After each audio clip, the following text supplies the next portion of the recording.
तर आपल्याला आज एक खूप बेसिक कन्सेप्ट शिकायची आहे, ती म्हणजे सोल्यूट, सॉल्व्हंट आणि सोल्युशन. बरोबर. आता सोल्यूट म्हणजे काय असतं? The substance that dissolve. एखादा जो सबस्टन्स आहे तो डिझॉल्व होतो, म्हणजे दुसऱ्या एखाद्या लिक्विडमध्ये विरघळतो, त्याला आपण काय म्हणतो? सोल्यूट म्हणतो. तर आता आपण ह्याच्यामध्ये काय घेतलंय? मीठ घेतलंय. तर हे मीठ काय आहे? सोल्यूट आहे. आता आपण ह्याच्यामध्ये सॉल्व्हंट म्हणून काय टाकणार आहे? आपण वॉटर म्हणजे पाणी टाकणार. तर सॉल्व्हंट म्हणजे काय? The substance in which solute dissolve. ज्या सबस्टन्स मध्ये सोल्यूट डिझॉल्व होतो, म्हणजे सोल्यूट विरघळतो, त्याला आपण काय म्हणतो? सॉल्व्हंट म्हणतो. आता मी सॉल्व्हंट काय आहे? वॉटर आहे. वॉटर कशामध्ये टाकतोय? सॉल्व्हंट कशामध्ये टाकतोय? सोल्यूट मध्ये. बरोबर. आता मी हळूहळू टाकतोय.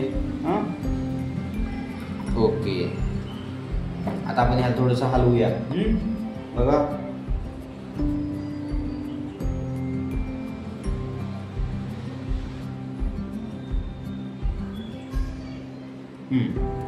आता बघा, पहिल्यांदा साल्ट किती जास्त होतं, आता किती कमी झालंय?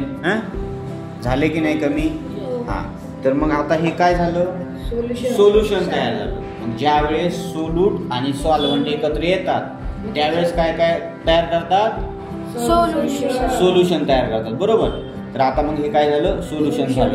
तर आतापर्यंत आपण कोणत्या कन्सेप्ट बघितल्या? 3 कन्सेप्ट बघितल्या. एक म्हणजे सोल्यूट म्हणजे काय? सोल्यूट म्हणजे काय? The substance which dissolve. Solute म्हणजे काय? The substance in which solute dissolve. आणि सोल्युशन म्हणजे काय? It is a mixture of solute आणि सॉल्व्हंट. आपण काय म्हणतो? सोल्युशन म्हणतो. सोपी होती की नाही कन्सेप्ट? काय काय बघितलं आपण आज? सोल्यूट,